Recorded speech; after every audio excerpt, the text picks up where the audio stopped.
Hey guys, what is up? Monday. Yesterday I was busy moving trees. So I was a bit tired. Monday today we're gonna do the Q&A number 22.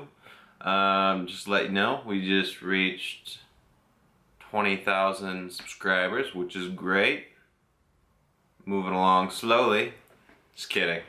We're doing well. I couldn't ask for, or I could have even expected to have this many followers on YouTube, which 20,000 is pretty decent following, I'd say.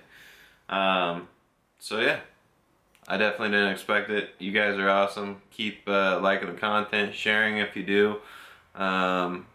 Otherwise, subscribe if you haven't already, and I'm gonna keep putting content out there.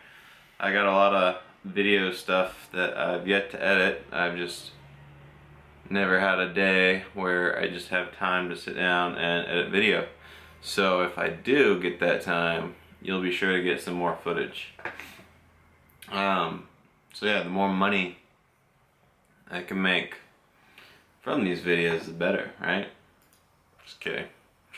So I'm just gonna go straight off of this last Q&A.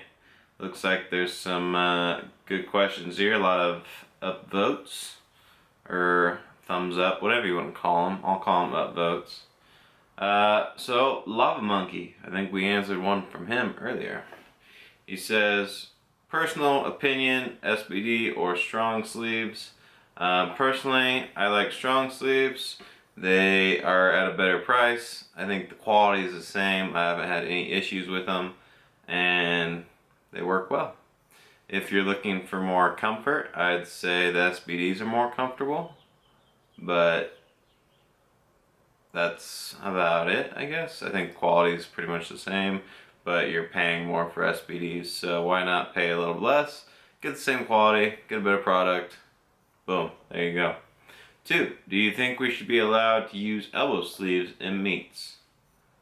Yes and no. I'd say yes for like squats or deadlifts, but I think bench, it just depends what kind of sleeves you're talking about.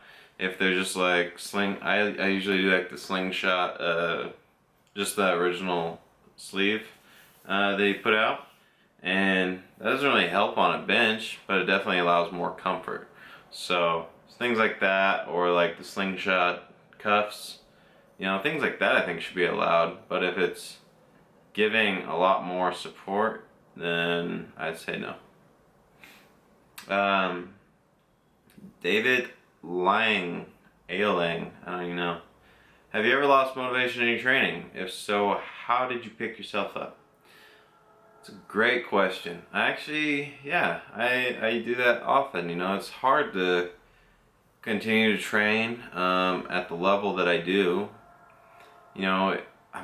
I hate sounding cocky, but it's like, picture this. You're the best in your weight class. You're recognized as one of the best in the world. It's like, okay, so I've achieved what most people want to achieve.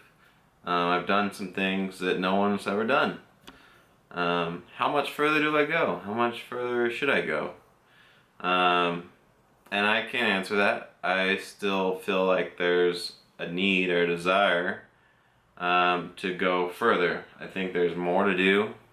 I think I can potentially do more, and I don't think I've attained my peak, so to speak.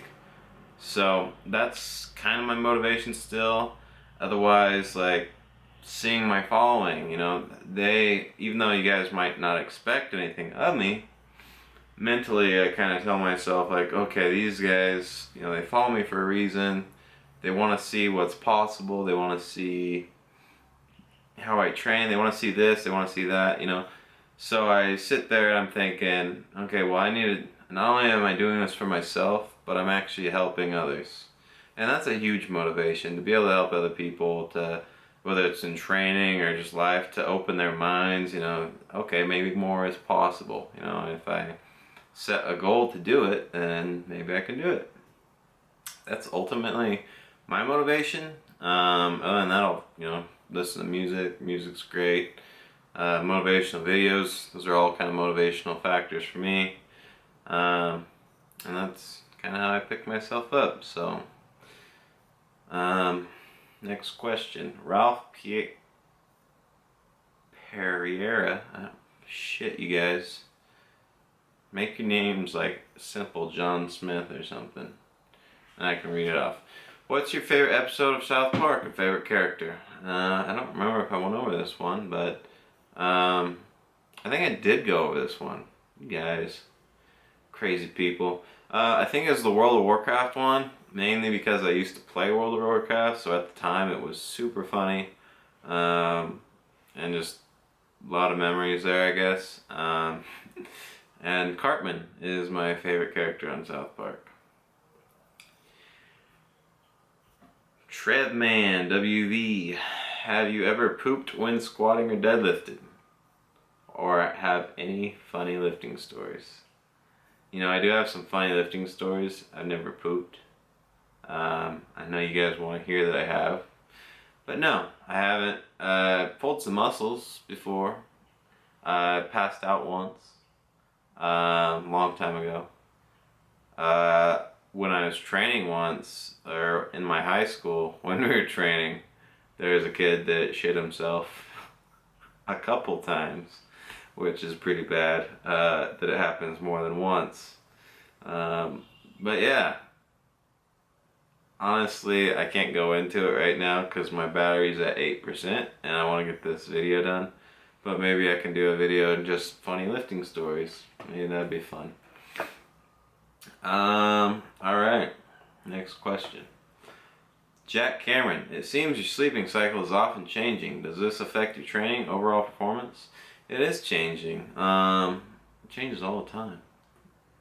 I like to stay up mostly because I worked night shift for 3 years, and I think that's just kind of been ingrained until I can actually like regiment a schedule and just stick to that schedule every day.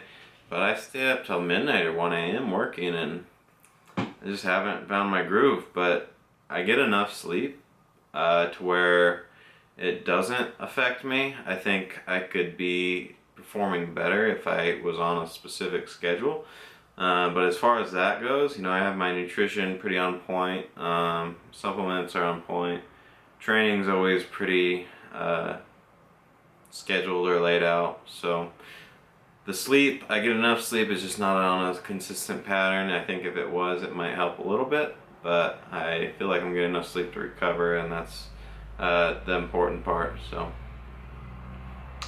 Deadpool. Oh hey man, it was a great movie, by the way. How many of you guys watched Deadpool? It was like one of my favorites now.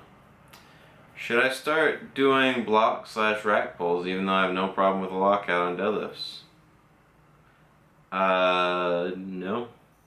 If you don't have a problem with the lockout, then you can still train it like once a week, you know, doing shrugs or rack pulls, whatever you want. But I would say that your problem's probably on the floor, getting off the floor. I'd say training that more specifically would be more beneficial for you.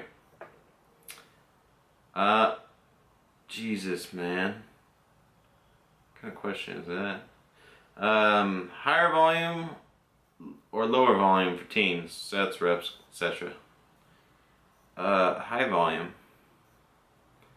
You wanna know why? Because that builds a foundation. If you're always doing heavy shit, yeah, it'll bump you up for a little bit, but you're gonna hit a plateau pretty fast. And not only that, you're probably gonna injure yourself. I think of it high volume. You're doing low weight consistently, and 12 reps, and that really sets a good foundation, strengthens your core, strengthens your stabilization muscles, strengthens everything in order for you to keep going up and hitting those high numbers without the chance of risking injury, or less chance of risking injury, and you're going to continue to grow. It's just, in my mind, it makes sense. If it doesn't make sense to you, that's fine. Ask questions. I'm happy to help, but it's all about building a foundation and allowing yourself to continue for progress. Where if you're always hitting heavy weights, you're never really building. You're just testing. You know, you're always testing waters, and you can't always do that. Alright, so let's see if I can find one more good question here. Huh.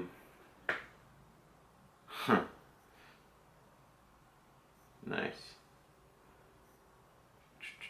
Sorry guys, I'm just reading through some of these comments. That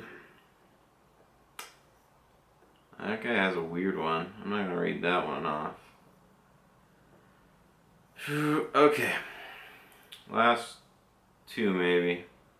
Powerman Gustav asked, if you ever go to Worlds, will you compete as a junior or open?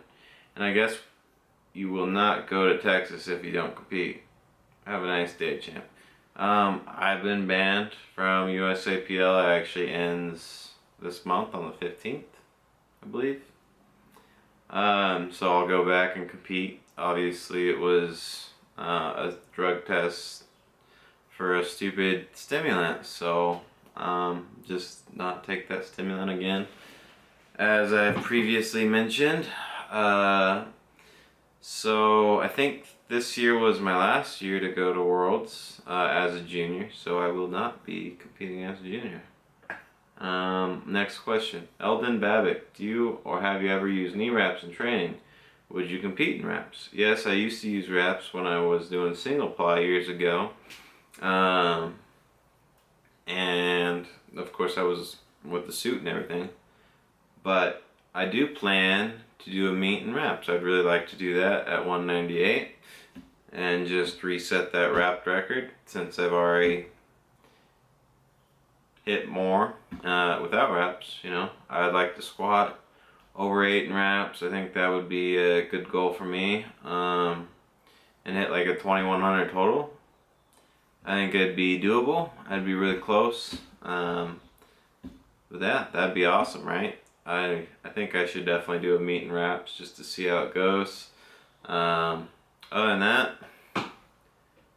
that's all the questions today, guys. You know, it was a quick Q&A, 12 minutes. I guess that's quick. I don't know. Battery's running dead. Sorry I didn't get this to you earlier. I know it's just been a crazy couple weeks for me, I guess. Just working and everything. But yeah, I will try to get some front squats or like an accessory day this week before we do Saturday's workout. I also got some footage of me training one of the bodybuilding.com transformation guests. So if you guys like to see that, let me know. You know, leave your comments, your questions. Let me know what you want to see, what you'd like to see, and I will do my best to get it to you. Alright guys, thanks for joining me in Q&A number 22, and we will see you next time.